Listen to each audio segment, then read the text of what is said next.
اهلي بيتفرجوا على الماتش فبيتضايقوا لما بيسمعوا، او كابتن احمد حسن، كابتن اي حد من اللعيبه. واحنا اصلا بعد الماتشات احنا اصحاب كلنا، يعني لعيبه الاهلي والزمالك والاسماعيلي ممكن نبقى خلاص بنلعب ماتش اهلي وزمالك وخسرانين او كسبانين، بنكلم بعض وبنخرج مع بعض وبنشوف مع بعض. فاحنا مش حابين اللي ده يحصل في الملاعب بتاعتنا.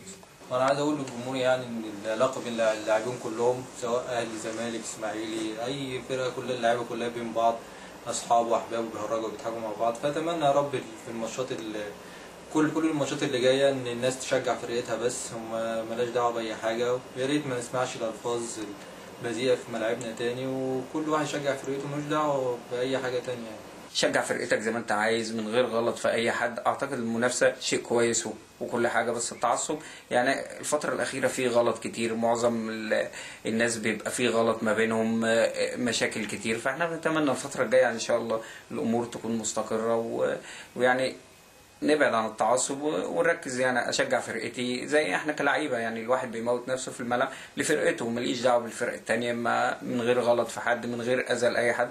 فاعتقد ده ان شاء الله يعني هيعود علينا كلنا بالخير يعني. اتمنى ان احنا ان شاء الله نحاول نصور على هذا الوضع ونحاول نصححه. وفي نفس الوقت احنا دايما الرياضه بتدعو الى التشجيع المثالي، الى التنافس الشريف، كل جمهور خاص بناديه خاص بفرقته بتشجيع مثالي. مش عاوزين نسمع الفاظ خارجه، مش عاوزين، لان الالفاظ دي هي دايما بتوصل للبيوت. فاحنا عاوزين نربي جيل جديد بيتمتع بالرياضه ويتمتع بكره القدم، لان كره القدم بقت وسيله مهمه في كل بيت وفي كل مكان وكل مكان. اتمنى ان شاء الله ان الفتره الجايه تبقى فيه هدوء، وزي ما بقول ان التنافس والبطوله الاحسن ويبقى عنده توفيق من ربنا سبحانه وتعالى بياخدها. واللي بنقول له اللي خد البطوله بنقول له مبروك، واللي ما وفقش بنقول له هارد لك. ودايما البطولات شغاله، فاحنا عاوزين الفتره الجايه ان شاء الله ما يبقاش فيه تعصب، يبقى فيه تشجيع مثالي زي ما الناس كانت متعوده من كافه الجماهير قبل كده. فاعتقد ان الحاجه دي حاجه طارئه علينا. اتمنى ان شاء الله ان احنا نتخلص من السلبيه دي. اتمنى برضه ان الجمهور يبقى علاقته نفس علاقه اللعيبه، يعني الجمهور يبقى في النهايه علاقته كويسه ببعض. حاله الاحتقان الموجوده دي والتنشن والعصبيه اللي موجوده والشتيمه والكلام ده المفروض انها تنتهي خلاص من ملاعبنا يعني. ويمكن اللي يساعدنا على حاجه زي كده الاعلام، يبقى دوره انه يساعد ان الحاله دي تنتهي وان ما يبقاش في احتقان بين الجماهير. لو جيتوا مصر المنتخب هتلاقي مفيش اتنين في اوضه قاعدين من نادي واحد، الحب والود موجود بين كل اللعيبه. فاتمنى ان كل الفرقه تشجع فريقها من غير سب وشتيمه، ويبقى في روح رياضيه، ولان الموضوع كله في الاخر تنافس شريف. واتمنى ان شاء الله ان الوضع الفتره اللي جايه بعد ثوره 25 كمان بالذات ان الموضوع كله يبقى فيه حب والفه، وهو ده مطلوب الفتره الجايه ان شاء الله يعني. اتمنى طبعا ان كل جمهور يشجع فرقته من غير اي تعصب، ويكونوا على علم ان احنا جوه الملعب في منافسه او في منافسه شريفه، لكن بره الملعب كلنا اصحاب وكلنا نعرف بعض سواء من لعيبه اهلي او لعيبه الزمالك. فيا ريت كل جمهور يشجع فرقته من غير اي شتايم، من غير اي اساءه لحد، من غير اي ذكر اسماء والده مش عارف مين وام مين.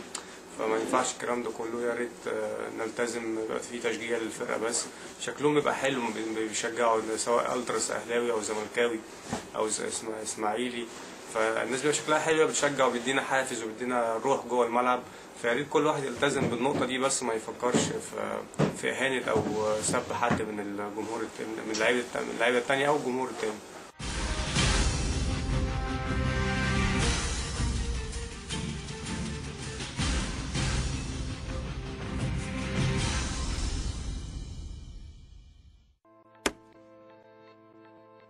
طبعا انا برفض التعصب. طبعا المفروض الجمهور يشجع، يبقى مثالي في تشجيعه، ويعرف ان يحب فرقته ويفضل لاخر ثانيه، ويعرف ان في حاجه اسمها توفيق وعدم توفيق، وان المدرب عاوز يكسب واللاعب عاوز يكسب طبعا، وعاوز يعمل مجد لنفسه، عاوز يحرز بطولات، وعاوز يفرح جمهوره، وعاوز يفرح مدربينه. فدي طبعا انا برفضها تماما، ولازم نؤمن لاخر لحظه ان في توفيق وعدم توفيق. فالتشجيع المثالي مطلوب جدا جدا من كل الجماهير، وفي نفس الوقت لازم الجمهور يعرف ان اللاعب عاوز يكسب وعاوز يعمل بطولات ويفرح جمهوره. فانا اتمنى التشجيع المثالي من كل جماهير الكره المصريه الانديه. بقول ربنا يكرم كده باذن الله، وفي الفتره الجايه نبعد عن التعصب نهائي خالص، والكوره كويسه، ونوري للناس ان احنا قادرين ان احنا نبقى بشكل كويس وبحاجه كويسه، ونبعد عن التشجيع اللي بقى فيه اثاره، ونخلينا كلنا نقول ان احنا رايحين نتفرج ونستمتع ونتمتع باذن الله. طبعا شيء مش موجود، الرياضه روح واخلاق، فموضوع التعصب ده صعب يعني، فنتمنى ان شاء الله انه ما يكونش موجود عندنا باذن الله. احنا عاوزين نلغي التعصب، والتعصب اتلغى من زمان وعاوزين نلغيه. كل ما هنلغيه كل ما هتبقى كورتنا احسن، وجماهيرنا دايما هتفضل عمرها كويسه ان شاء الله. انا مش شايف ان التعصب ده كان المفروض اسلوب قديم، لان معنى ان انا متعصب يعني ما عنديش ثقافه المشاهده او ثقافه التشجيع او ثقافه ان انا انتمي لنادي او انتمي لفريق.